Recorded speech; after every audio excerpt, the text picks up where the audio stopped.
하나하나가 되게 힘들고 불편한 것 같습니다. 수술 부위가 더 심해질까봐 걱정도 되고. 보통 사람들에겐 쉽게 오르내릴 수 있는 계단이 이들에게는 하나하나의 턱이 되어 나아갈 수 없습니다. 올해 막 고등학교에 입학한 찬우에겐 요즘 큰 고민이 있습니다. 바로 얼마 전에 축구를 하다가 십자인대가 파열되어 목발을 짚고 다녀야 된다는 사실인데요. 학교가 집 앞 5분 거리도 채 안 됨에도 불구하고 다리를 다친 찬우에게 이 언덕은 너무나도 높습니다. 찬우의 친구들은 다친 찬우를 도와주기 위해서 매번 등하교 때마다 찬우의 가방을 들어준다고 합니다. 제가 학교에서 축구를 했었는데 그 잔디가 좀 미끄럽더라고요. 제가 축구화를 신었는데도 미끄러져가지고 이 발목이 이렇게 싹 뼈가지고 전 처음에 모르고 있었거든요. 근데 한 2주 뒤에 제가 물리치료 좀 받다가 MRI를 찍으러 갔었는데 십자인대 파열 CT 결과가 나온 겁니다. 일단은 뭐 학원 같은 경우에는 저희 아버지가 학원이 좀 멀고 좀 한 10분 정도 걸어서 거리긴 한데 좀 제가 이거만 갖고 가긴 좀 힘들어가지고 아버지가 자동차로 태워다 주시고요. 평소엔 걸어 다녔던 학원도 쉽게 걷지 못하고 차를 타고 다녀야 하는 찬우. 찬우의 엄마는 아이가 또다시 다리를 다칠까봐 걱정이 되어 차에서도 오래 눈을 떼지 못합니다. 아까 가면서 차에서 눈을 못 떼시던데 많이 걱정되시나요? 네, 아무래도 그렇죠. 뭐 다리가 지금 불편해서 잘 걷지를 못하니까 혼자서는 수술했거든요. 그래서 수술 부위가 더 심해질까봐 걱정도 되고. 그런데 찬우의 엄마와 찬우가 걱정하는 가장 큰 문제는 다른 것이었는데요. 바로 찬우가 현재 재학 중인 고등학교에 엘리베이터가 없다는 사실입니다. 저희 학교에도 엘리베이터가 없기 때문에 목발이 가장 어려운 때가 이제 계단을 오르고 내릴 때인데 시간이 굉장히 오래 걸립니다. 그래서 제가 이동 수업 같은 거 있으면 5층에서 1층까지 내려간 다음에 다른 교실로 또 이동을 해야 되기 때문에 그 점이 제일 불편한 것 같고, 그로 인해 찬우는 매일 5층에 있는 교실을 목발을 짚고 힘겹게 올라가야 합니다. 매일 계단을 오르내리는 것이 찬우에게는 위험하고 아침에 빠르게 등교를 해야 하는 다른 친구에게 피해가 될 수 있기에 찬우는 다리를 다치고부터 학교를 평소보다 일찍 등교합니다. 일단 저희 동네 같은 경우에는 너무 울퉁불퉁한 지역이 많더라고요. 제가 이 목발 말고 한번 휠체어를 타보면 어떨까 상상을 해봤는데 도저히 이 지형이 너무 험하다 보니까 휠체어는 못 탈 것 같더라고요. 그래서 그런 것들 보면 나는 지금 뭐 일시적으로 이렇게 된 거지만 장애인분들은 이거 우리 동네를 제대로 돌아다닐 수나 있을까? 그리고 학교 같은 것도 사실 계단만 있으면 휠체어를 타는 아이들이나 혹은 다리가 불편한 아이들은 다닐 수가 없잖아요. 그러니까 학교에서도 엘리베이터 설치나 혹은 장애인을 위한 그런 시설들이 많이 필요하겠다 이런 생각을 했죠.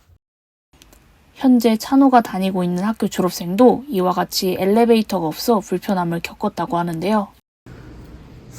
이제 선생님들 심부름이나 이제 뭐 뭔가 짐 같은 걸 옮겨야 할 때가 있어요.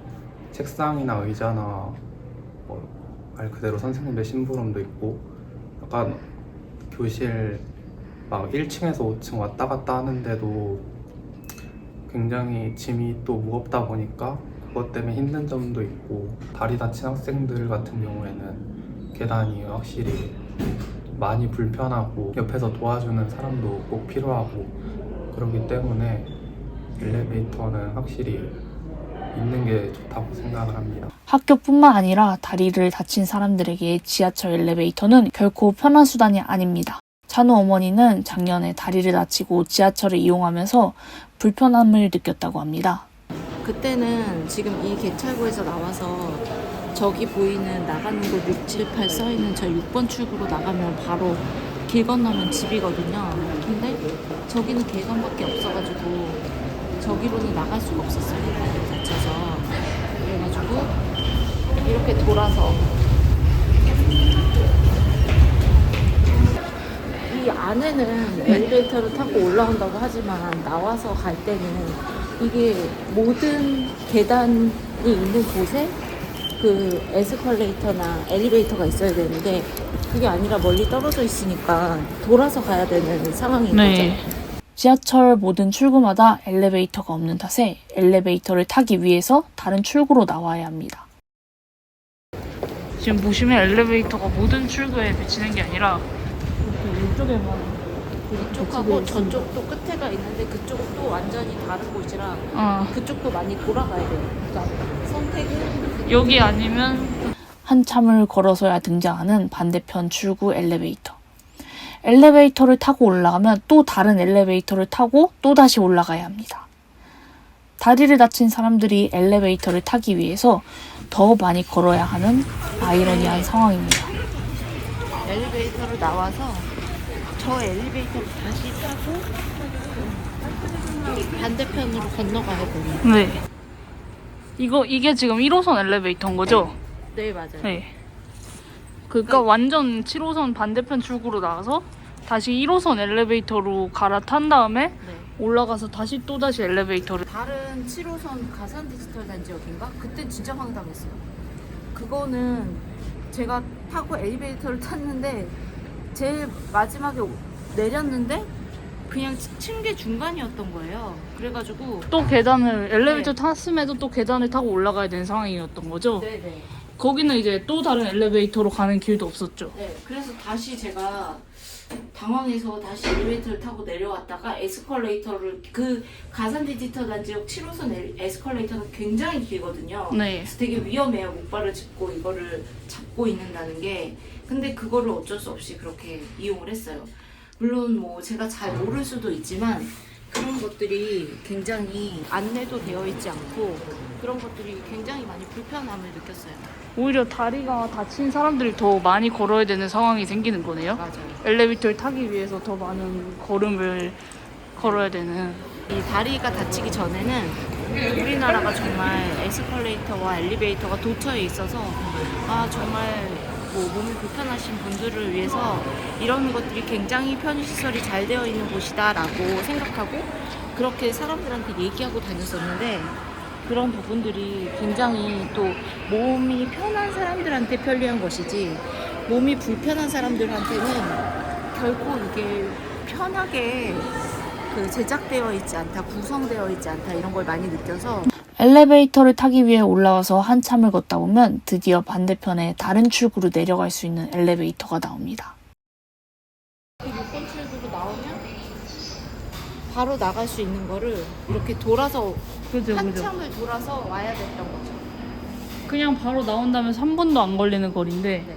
지금 한 엘리베이터 기다리는 시간까지 하면 한 10분? 네. 7분 정도? 네, 맞아요.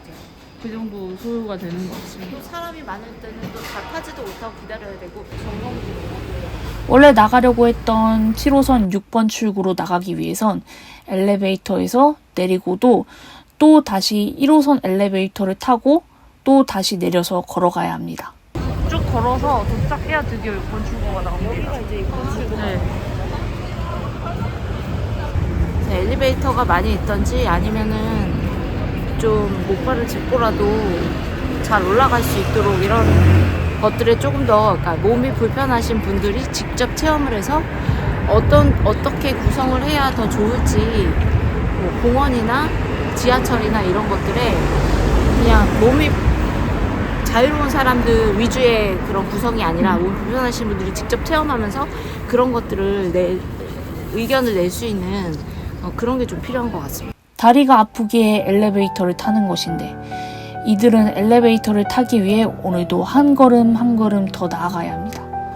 우리가 조금만 더 다리를 다친 사람들에게 귀를 기울인다면 쉽게 개선될 수 있는 문제가 아닐까요?